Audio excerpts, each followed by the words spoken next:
जय हिंद। मैं अनंता आप सभी का स्वागत करती हूँ। आई होप कि आप सब लोग अच्छे होंगे। फ्रेंड्स, मैं आपको करवा रही हूँ रेलवे में पूछे गए गणित के प्रश्न और कुछ स्पेशल ट्रिक के साथ। चलिए स्टार्ट करते हैं, देखते हैं पहला प्रश्न क्या है। किसी गोले का पृष्ठीय क्षेत्रफल इतना स्क्वायर सेंटीमीटर दिया गया है, गोले का आयतन क्यूबिक मीटर में ज्ञात कीजिए। अब यहाँ पे क्या होगा, यहाँ पे बच्चे डायरेक्ट करेंगे, अरे वाह क्षेत्रफल दिया है और हमें तो आयतन का भी फॉर्मूला आता है, क्षेत्रफल का भी आता है, हम क्या करेंगे निकाल लेंगे। नहीं, यहाँ पे आपको ध्यान क्या देना है, ध्यान देना है कि ये जो क्षेत्रफल है वो सेंटीमीटर में है। देखिए सेंटीमीटर वाली यूनिट पे है और पूछा क्या है आयतन, आयतन पूछा है मीटर में। ठीक है, इस बात का ध्यान देना है। अब क्या होता है, पृष्ठीय क्षेत्रफल का फॉर्मूला क्या होता है, पृष्ठीय क्षेत्रफल फॉर्मूला होता है 4 पाई आर स्क्वायर। ठीक है, तो ये किसका पृष्ठीय क्षेत्रफल का फॉर्मूला होता है, ये गोले का मतलब स्फीयर का होता है। अब यहाँ पे क्या है, क्षेत्रफल तो दिया गया है, ठीक है, अभी हम डायरेक्ट वैल्यू यहाँ पे लिख दे रहे हैं। ठीक है, 4 मल्टीप्लाई, अब यहाँ पे पाई जो है ना क्वेश्चन में दिया गया है 22/7 ही लिखना है और उसके बाद आर स्क्वायर। ठीक, अब क्या करना है, अब आगे देखिए 11 2 जा हो जाएगा, 11 5 जा, 11 6 जा, ठीक, 0 0 यहाँ पे लिख देंगे। उसके बाद यहाँ 4 2 जा 8, तो ये दोनों का मल्टीप्लाई 8 हो जाएगा, 8 7 जा हो जाएगा, 8 7 जा हो जाएगा और मल्टीप्लाई ऐसे। ठीक है, तो ये क्या हो जाएगा, यहाँ 2 0 है, यहाँ 2 7 है, तो r बराबर क्या हो जाएगा, r बराबर 70 हो जाएगा। लेकिन अब यहाँ पे ध्यान दीजिए सेंटीमीटर में आया है, सेंटीमीटर में आया है। अब हमें किसमें चाहिए, हमें मीटर में चाहिए, तो हम सेंटीमीटर को क्या करेंगे, मीटर में चेंज करेंगे। तो चलिए हम सेंटीमीटर को मीटर में हम चेंज कर लें। 70 को अगर हम 100 से डिवाइड कर दें तो ये मीटर में चेंज हो जाएगा। तो क्या हो जाएगा, r बराबर हो जाएगा 7/10 मीटर। ठीक, अब ये आ गया ना। अब देखिए, अब यहाँ पे फॉर्मूला क्या है आयतन का, गोले के आयतन का फॉर्मूला क्या है, मेंसुरेशन में फॉर्मूला मस्ट है, आपको लर्न ही करना पड़ेगा। ठीक है, 4/3 पाई आर क्यूब। ठीक, अब क्या करेंगे, 4/3 तो ऐसे ही हम लिख देंगे, पाई की वैल्यू अगेन हम 22/7 लिखेंगे। ठीक है, उसके बाद क्या करेंगे, उसके बाद जो ये आर यहाँ हमारा आया है ना, यही वैल्यू हम यहाँ पे लिख देंगे, मल्टीप्लाई 7/10, मल्टीप्लाई 7/10, मल्टीप्लाई 7/10 हो गया ना। ठीक, अब क्या करेंगे, अब इसको हम एक बार, ये तो कट जाएगा। ठीक है, उसके बाद एक हो जाएगा 7 2 जा 40, 7 2 जा 14, एक 15, मल्टीप्लाई 4 7 जा 28 अपॉन कितना हो जाएगा 3 और कितना 1000। लेकिन अब एक चीज़ और ध्यान दीजिए, यहाँ पे क्या हो रहा है, यहाँ पे देखिए किसी कोई जो ऑप्शन है आपका दिया गया है, ऑप्शन में किसी ऑप्शन में लास्ट नीचे क्या है 3 है, नीचे क्या है 3 है, तो हम क्या करेंगे, अब डिवाइड नहीं करेंगे, हम डिवाइड नहीं करेंगे, हम सिर्फ और सिर्फ मल्टीप्लाई करेंगे। तो देखिए इसका क्या आ जाएगा, इसका आ जाएगा 2 3 2 1 3 4, आप इसको मल्टीप्लाई कर लीजिएगा, इतना ही आएगा और बटे 3, और उसके बाद क्या है 1000 है ना, 1000 ऐसे हम लिख दिए। अब क्या होगा 4 3 1 2 अपॉन 3 हो जाएगा, और ये जो है इतना जीरो है, इतने जीरो के बाद हम पॉइंट लगा देंगे 1 2 3, उसके बाद कितना आ जाएगा 4.312 क्या अब अपॉन 3, उसके बाद क्या आ जाएगा क्यूबिक मीटर आ जाएगा। ठीक है, तो क्यूबिक मीटर में आ गया आपका आंसर। कौन सा ऑप्शन करेक्ट हो जाएगा, ऑप्शन नंबर हो जाएगा डी करेक्ट हो जाएगा। तो आई होप कि आपको समझ में आया होगा, छोटी छोटी मिस्टेक्स जो कि स्टूडेंट्स कर देते हैं इकाई में, यहाँ पे ना देख करके फिर एक बार जब गलती हो जाती है फिर दोबारा उतना प्रोसेस करते हैं तो टाइम जाता है। ठीक है, चलिए आगे बढ़ते हैं प्रश्न 2 पर। प्रश्न 2 मिश्रण वाला है और बहुत ध्यान से देखिएगा इसको। 3:2 के अनुपात में दूध और पानी वाले एक द्रव्य की 2 लीटर मात्रा को 2:3 के अनुपात में दूध और पानी वाली एक अन्य द्रव की 3 लीटर मात्रा में मिला दिया जाता है, तो नए मिश्रण में दूध और पानी का अनुपात ज्ञात करना है। इसमें क्या कह रहा है, पहले आप ध्यान से देखिए, हम आपको समझा रहे हैं ए और बी ये दोनों हैं। ठीक, अब इसमें क्या कह रहा है, एक है ए है, ए कितना लीटर है 2 लीटर है। और उसके बाद बी वाला कितना है, बी 3 लीटर है, ठीक है। अब क्या कह रहा है, इसमें दूध और पानी, और इसमें दूध और पानी, ठीक है, इसमें दूध और पानी। क्या कह रहा है, इस जो ए है जिसमें लीटर 2 लीटर है, जिसमें 2 लीटर है, उसमें दूध और पानी का अनुपात क्या है, 3:2 है, 3:2 है। और 3 लीटर वाले में कितना है अनुपात दूध और पानी का, 2:3 है, ठीक है, 2:3 है। अब पूछा क्या गया है, पूछा है कि अगर इन दोनों को हम मिला देंगे, इन दोनों को अगर हम मिला देंगे तो नए मिश्रण में दूध और पानी का अनुपात क्या होगा, ठीक। अब यहाँ पे देखिए, यहाँ पे क्या हो रहा है, दूध को हम पहले ले लेते हैं, ठीक है। इसमें इस जो 2 लीटर है, 2 लीटर में देखते हैं दूध की मात्रा कितनी है, 3 गुणे कितना हो जाएगा, 2/5, ठीक। ये क्या हो जाएगा, ये दूध का अनुपात हो जाएगा, ठीक। तो इसमें दूध का हो गया, ठीक। उसके बाद प्लस क्यों करेंगे, क्योंकि भाई इसी में से जो दूध निकल के जाएगा वो तीसरे में ही तो बनेगा। तो अब इसका भी तो दूध ऐड करेंगे, देखिए इसका दूध दोनों का दूध क्या करेंगे, कंबाइंड करेंगे। तो इसमें दूध की मात्रा कितनी हो जाएगी, 2, और ये क्या है, 3 2 5, 2/5 कह सकते हैं, मल्टीप्लाई क्या हो जाएगा, 3 लीटर, ठीक है, 3 लीटर ना। अब ये हो गया हमारा टोटल दूध, इस ए वाले में भी बी वाले में भी टोटल दूध हो गया। अब उसके बाद यहाँ पे रेशियो बना देंगे, ठीक है, क्योंकि दूध और पानी का रेशियो बनाना था, ठीक है। अब पानी देखते हैं, इस 2 लीटर वाले में कितना पानी है, 2 लीटर वाले में कितना पानी है, 2 क्या हो जाएगा, 5 हो जाएगा ना। 5 में से 2 क्या है, पानी तो है। उसके बाद 2 लीटर है, ठीक है, 2 लीटर का, फिर प्लस करेंगे, 3 है इसमें, 3 क्या हो जाएगा, 5, मल्टीप्लाई क्या हो जाएगा, 3 हो जाएगा, ठीक। अब क्या करेंगे, अब देखिए यहाँ पे सब में नीचे 5 है ना, सब में नीचे 5 है ना, तो हम 5 को क्या करेंगे, इग्नोर कर देंगे। इग्नोर कर दिया ना, तो 3 2 जा क्या होता है, 6 होता है। आई होप कि आपको दिख रहा होगा, 3 2 जा 6 होता है, प्लस 3 2 जा 6 होगा, फिर रेशियो क्या हो जाएगा, रेशियो हो जाएगा। उसके बाद 2 2 जा क्या हो जाएगा, 4, प्लस क्या 3 3 जा 9 हो जाएगा। तो क्या आ जाएगा रेशियो, 6 + 6 और 9 + 4, ठीक। तो ये दूध हो जाएगा, ये पानी हो जाएगा, ठीक है। 6 + 6 क्या हो जाएगा, 12, और पानी का क्या हो जाएगा, 9 4 हो जाएगा 13, मतलब 12:13 क्या हो जाएगा, जो नया मिश्रण बनेगा उसमें दूध और पानी का अनुपात हो जाएगा। तो कौन सा ऑप्शन करेक्ट हो जाएगा, ऑप्शन नंबर सी करेक्ट हो जाएगा, ठीक है। एग्जाम में आप इतना मत लिखिएगा, एग्जाम में आप डायरेक्ट यहाँ से कर सकते हैं, ठीक है, डायरेक्ट यहाँ से कर सकते हैं। अरे भाई आप उठाएंगे, कैसे उठाएंगे, 3/5, ठीक है, 3/5 करिएगा, उसके बाद यहाँ पे 2 कर लीजिएगा, ठीक। तो आप डायरेक्ट ऐसे कर सकते हैं ना, ये तो हमने समझाने के लिए इतना लिखा है, ठीक। चलिए आगे बढ़ते हैं। इसी आयताकार भूखंड की लंबाई और चौड़ाई क्रमशः 10.5 मीटर और 8 मीटर है।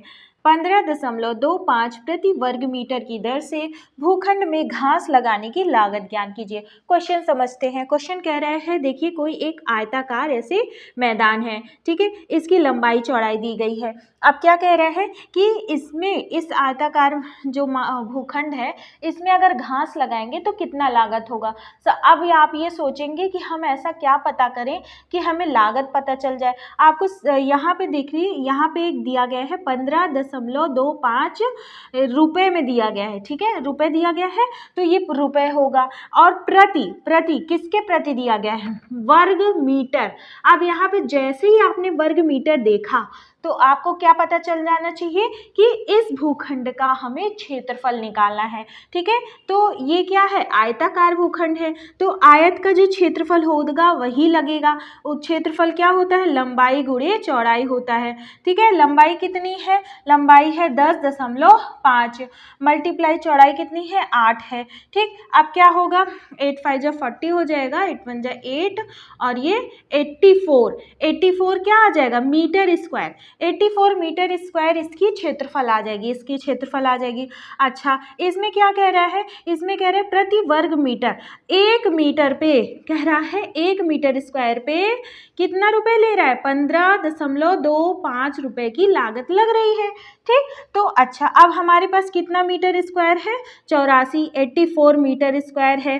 तो 84 मल्टीप्लाई 15.25, ठीक है, 84 मल्टीप्लाई 1525, ठीक है, अपॉन क्या करेंगे, इसका 100 कर देंगे। ठीक है, 2 5 जा हो जाएगा, ठीक, और 2 5 जा हो गया तो 2 4 जा 2 2 जा हो जाएगा, फिर यहाँ पे 25 हो जाएगा, फिर यहाँ पे 21, ठीक है, और 5 5 जा हो जाएगा, 5 3 जा 15 हो जाएगा, उसके बाद 0 5 5 जा 25, फिर उसके बाद 5 5 6 जा 30, फिर 5 1 जा 35। अब क्या आ रहा है, 21 मल्टीप्लाई 61। जब 21 मल्टीप्लाई 61 करेंगे तो क्या आ जाएगा, अब देखिए यहाँ ऑप्शन में, देखिए यहाँ ऑप्शन में लास्ट में 3 है, 2 है, 2 है, यहाँ पे 1 है, तो देखिए 1 1 का मल्टीप्लाई करेंगे तो 1 ही आएगा ना, तो कौन सा ऑप्शन करेक्ट हो जाएगा, ऑप्शन नंबर ए करेक्ट हो जाएगा। ठीक है, चलिए आगे बढ़ते हैं। 4 है, जब किसी संख्या के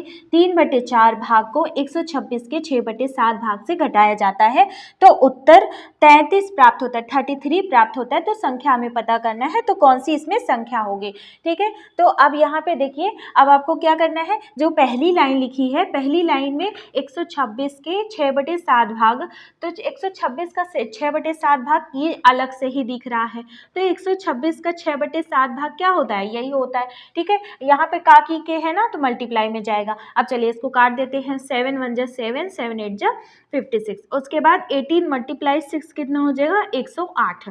ठीक, अब क्या कह रहा है, किसी संख्या के 3/4, कोई संख्या एक्स रही होगी, इसका क्या, इसका 3/4, इसका 3/4 भाग को 126 के 6/7 भाग से, तो 126 का 6/7 भाग क्या हो जाएगा, 108 ना, 108 से घटाया जाता है, 108 से घटाया जाता है, तो 108 यहाँ पे होगा। ठीक है, क्योंकि 108 से घटाया जाता है, तो 108 से ये वाला घटाया गया है। जब किसी संख्या के 3/4 भाग को इसके भाग से घटाया जाता है, तो घटाया गया ना, इसको घटाया गया, अब घटाया गया तो क्या प्राप्त हुआ, उत्तर हमें 33 प्राप्त हुआ। ठीक है, 33 प्राप्त हुआ, तो अब हमें क्या पता करना है, संख्या पता करनी है कि संख्या कितनी है। ठीक है, तो 108 माइनस 33 हो जाएगा, देखिए ये इधर आ जाएगा, ये इधर आ जाएगा। ठीक है, कितना हो जाएगा, 3x/4 आ जाएगा। ठीक है, अब क्या हो जाएगा, अब इसको हम माइनस करेंगे, 8 में से 3 गए 5 हो जाएगा, 10 में से 3 गए 7 हो जाएगा, और ये यहाँ पे मल्टीप्लाई 4,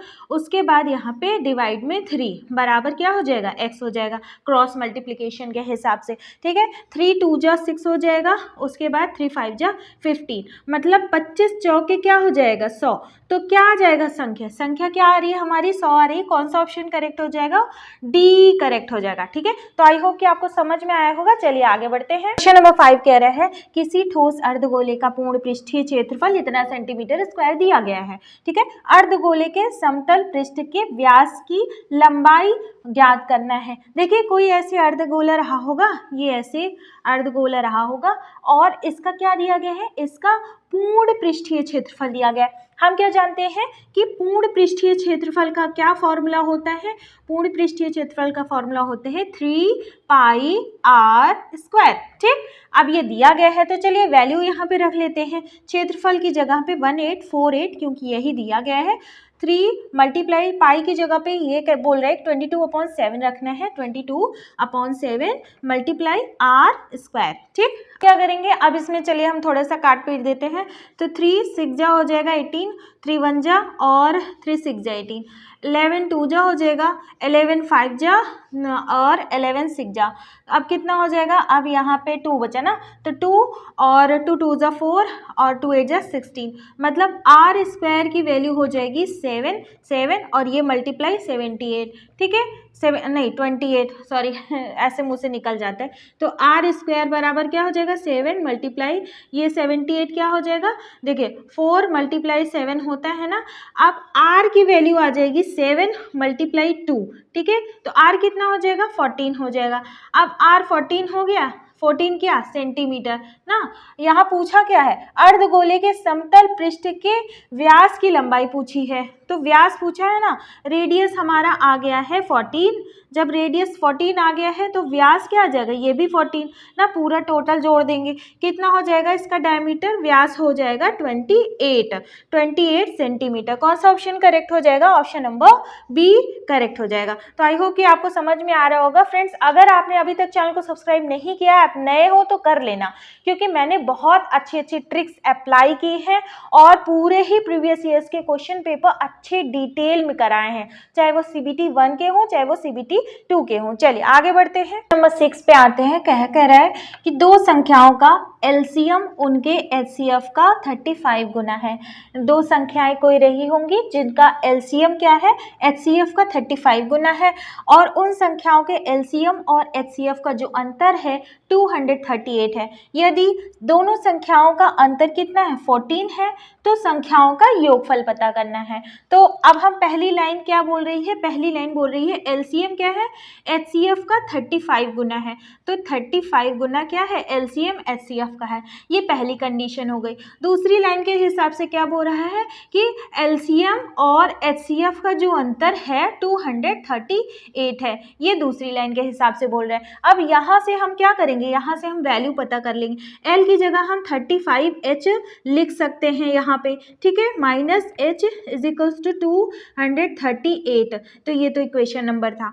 अब ये क्या हो जाएगा, 34H is equals to 238, H बराबर क्या हो जाएगा, 238 अपॉन 34, तो 17 2 जा 34, 17 1 जा और 17 4 जा, उसके बाद 2 7 जा आ जाएगा, तो H बराबर मतलब HCF कितना आ जाएगा, HCF 7 आ गया। अच्छा, जब HCF 7 आ गया तो LCM कितना आ जाएगा, LCM क्या आ जाएगा, 35 इंटू 7 आ जाएगा ना इस इक्वेशन में रखने पे ना। अब हम इसको थोड़े से एक्सपेंड कर देते हैं, देखिए 7 मल्टीप्लाई 5, 7 5 जो क्या होता है 35 होता है, और मल्टीप्लाई 7, ठीक, ये हुआ ना। तो अब यहाँ पे डिजिट क्या हो जाएगी, देखिए कोई दो संख्याओं का क्या है, अंतर क्या है, 14 है, 14 है, तो संख्याएं क्या हो जाएंगी, देखिए 7 7 जो कितना हो जाएगा 49, मल्टीप्लाई एक संख्या 49 हो जाएगी, दूसरी संख्या क्या हो जाएगी, 7 5 जो 35 हो जाएगी, दूसरी संख्या क्या हो जाएगी 35 हो जाएगी, ठीक। तो दोनों संख्याओं का योगफल कितना हो जाएगा,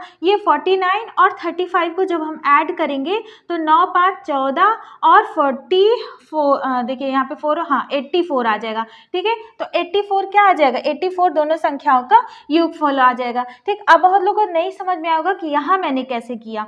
यहाँ पे देखिए जो HCF होता है ना वो कॉमन होता है, HCF क्या होता है, कॉमन होता है, तो HCF था ये ना 7, ये कॉमन था और बाकी तो कोई कॉमन था नहीं, तो इसीलिए ये जो कॉमन अगर इस वाले में मल्टीप्लाई करेंगे तो हमारी संख्या आ जाएगी, तो हमारी संख्या 49 और 35 आ गई, जिसका डिफरेंस हमने यहाँ पे चेक कर लिया, उसके बाद योगफल कर लिया तो 84 आ गया, ठीक है। तो आई होप कि आपको समझ में आया होगा। चलिए, तो जान किसी दुकानदार से 3 वस्तुएं खरीदता है, ठीक है, कोई 3 वस्तुएं खरीदता है, वस्तु ए का मूल्य वस्तु बी के मूल्य के 2/3 के बराबर है। तो देखिए यहाँ पे 3 वस्तुएं हैं, ए है और बी है और सी है, ठीक है। अब क्या कह रहा है, ए का मूल्य वस्तु बी के मूल्य के 2/3 के बराबर है। अगर वस्तु बी का मूल्य 1 रहा होगा तो वस्तु ए का मूल्य वस्तु बी के मूल्य के 2/3, बी के मूल्य के 2/3, ठीक है, 2/3। तो अब क्या होगा, अब यहाँ पे अब हम इसको ऐसे लिख सकते हैं, यहाँ पे ऐसे लिख दिए 2/3, ठीक। अब उसके बाद जब सी का मूल्य बी के मूल्य के 3/4 था, तो अगर बी का मूल्य 1 है तो सी का मूल्य क्या है, 3/4 है, 3/4 है। अब हम इसको कैसे लिख सकते हैं, यहाँ पे 4 लिख सकते हैं, ठीक। अब चलिए यहाँ पे हम अनुपात बना देते हैं ए और सी में, ठीक, ये 4 है, ठीक है, तो 4 2 जा 8 हो गया अनुपाते, 3 4 जा 12 हो गया, फिर अनुपाते, फिर ये जो 3 है इससे मल्टीप्लाई करेंगे, 3 3 जा 9 हो गया, मतलब 8 अनुपाते 12 अनुपाते 9 का अनुपात है, ठीक। अब कह रहा है ए का मूल्य 88 था, ए का मूल्य 88 था। इसका मतलब ये जो 8 यूनिट है, ये 8 यूनिट बराबर क्या बता रहा है, 8 यूनिट बराबर बता रहा है 88 ना। जब 8 यूनिट बराबर 88, तो सी का मूल्य पता करना है, तो 1 यूनिट बराबर क्या हो जाएगा, 1 यूनिट बराबर 11 हो जाएगा। अच्छा 9 यूनिट बराबर क्या हो जाएगा, 9 यूनिट बराबर हो जाएगा 99, 99 हो जाएगा ना, 99 हो जाएगा। तो सी का कौन सा ऑप्शन करेक्ट हो जाएगा, ऑप्शन नंबर सी करेक्ट हो जाएगा। तो इस क्वेश्चन में क्या था, इस क्वेश्चन में कुछ नहीं था, इसमें सिर्फ और सिर्फ आपको अनुपात बनाना आना चाहिए। इसी तरह से अनुपात बनता है, इसीलिए मैं कह रही हूँ अगर आपने अभी तक चैनल को सब्सक्राइब नहीं किया है, आप नए हो तो कर लो, क्योंकि यहाँ पे मैं छोटी छोटी ट्रिक्स बताऊंगी जो कि आपके लिए ही आसान होगा। नहीं तो आप क्या करते, एक्स वाई जेड जो भी मान के करते, फिर वो बहुत लंबा हो जाता है ट्रेडिशनल मेथड के हिसाब से। ठीक है, चलिए आगे बढ़ते हैं। उस वर्ग का परिमाप ज्ञात कीजिए जिसका क्षेत्रफल 8 सेंटीमीटर 16 सेंटीमीटर विकर्णों वाले एक समचतुर्भुज के क्षेत्रफल के बराबर है। समचतुर्भुज का मतलब होता है रोम्बस, ठीक है, रोम्बस, और स्क्वायर का वर्ग का मतलब होता है स्क्वायर। तो क्या दिया गया, क्या बोला गया है, उस वर्ग का परिमाप निकालना है, मतलब स्क्वायर का क्या निकालना है, पेरीमीटर निकालना है। और दिया क्या गया है कि जो ये स्क्वायर है, ये जो स्क्वायर है, इस स्क्वायर का जो क्षेत्रफल है वो रोम्बस के क्षेत्रफल के बराबर होगा। ठीक है, अब हम क्या जानते हैं कि रोम्बस का क्षेत्रफल क्या होता है, रोम्बस का क्षेत्रफल का फॉर्मूला होता है, समचतुर्भुज के क्षेत्रफल का फॉर्मूला होता है 1/2 मल्टीप्लाई विकर्ण 1, ठीक है, डायगोनल 1 मल्टीप्लाई डायगोनल 2, ठीक है, विकर्ण 1 मल्टीप्लाई विकर्ण 2। ठीक, अब ये किसके बराबर दिया गया है, ये जो रोम्बस का क्षेत्रफल है किसके बराबर दिया गया है, ये स्क्वायर के क्षेत्रफल के बराबर दिया गया है। मान लेते हैं स्क्वायर की साइड ए रही होगी, तो स्क्वायर का जो क्षेत्रफल का फॉर्मूला होता है वो होता है ए स्क्वायर, मतलब भुजा का स्क्वायर। तो ए स्क्वायर बराबर क्या हो जाएगा, 1/2 मल्टीप्लाई क्या हो जाएगा 8 सेंटीमीटर मल्टीप्लाई क्या हो जाएगा 16 ना, 2 8 जा हो जाएगा, तो ए क्या आ जाएगा, ए आ जाएगा 8 सेंटीमीटर आ जाएगा। ठीक, तो 8 सेंटीमीटर क्या आ जाएगा, 8 सेंटीमीटर स्क्वायर, जो वर्ग है ना, वर्ग की भुजा आ जाएगी। अब जब वर्ग की भुजा आ गई